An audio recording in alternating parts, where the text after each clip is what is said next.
Are illegal immigrants really getting welfare? Here's what's actually happening and why it's changing. If you rely on programs like TANF, childcare assistance, or help with heating and cooling bills, you may have heard the news. The Trump administration is cracking down on welfare benefits for illegal immigrants. But what does that actually mean? Could this affect you, your family, or your community? And how do undocumented immigrants even access benefits in the first place? Let's break it all down. No politics, just facts. So, can illegal immigrants get welfare? The short answer is not directly. Federal law already blocks undocumented immigrants from receiving most public benefits, including cash assistance, food stamps, and Medicaid. But that doesn't mean benefits never reach mixed status families. One major way is through U.S.-born children. If a child is born a U.S. citizen, they qualify for programs like TANF or food assistance. Since young kids can't apply for benefits themselves, their undocumented parents often apply on their behalf. Some critics argue that this creates an indirect way for benefits to support undocumented families. Another way is through state or local programs. Some states and cities intentionally offer extra assistance that doesn't have strict immigration requirements. I've seen plenty of programs that are very clear in including undocumented immigrants in them in certain areas. This can include emergency medical care, food programs, cash assistance in certain cases, and more. And then, of course, there's also fraud, although officials say that that's relatively rare. This could mean using false documents to apply for benefits or claiming an incorrect immigration status. Regardless of how it happens, the government is stepping up enforcement efforts to prevent this from happening at all.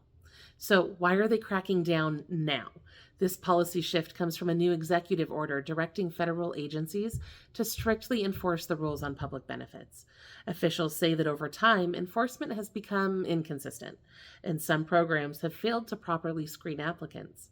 The administration argues that enforcing these rules will save taxpayer money by ensuring benefits only go to eligible recipients, that it will prevent incentives for illegal immigration by cutting out access to assistance, and that it will improve program integrity by strengthening fraud prevention and verification processes. So, do you agree with this approach, or do you think it could have unintended consequences? Drop a comment and tell us your thoughts, respectfully, of course. We allow debates, but we don't allow cruelty in our comments. To accomplish all of this, of course, the federal government is reviewing welfare programs, tightening eligibility checks, and warning agencies that they could lose funding if they distribute benefits to ineligible individuals. Not surprisingly, people have very different opinions about this crackdown. Supporters say it's about fairness. They believe that taxpayer-funded programs should be reserved for citizens and legal residents, and that enforcing the law ensures that resources go to those who qualify. But critics worry that stricter enforcement could unintentionally harm children who are U.S. citizens but live in mixed-status families.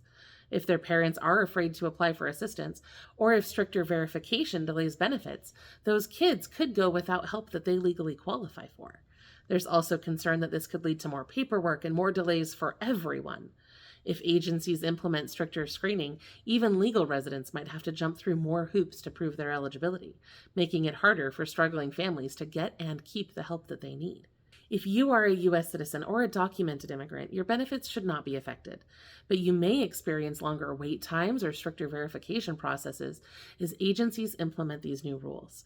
If you are in a mixed status household, meaning that some of your family members are citizens and others are not, you may need to be extra careful about how you apply for benefits. Make sure to follow all the rules and requirements to avoid unnecessary complications. I know that this is a complex and emotional topic, and I want to hear your thoughts. Do you think that these changes will protect taxpayer dollars, or do you think they risk hurting families in need? Let us know in the comments, but keep it respectful.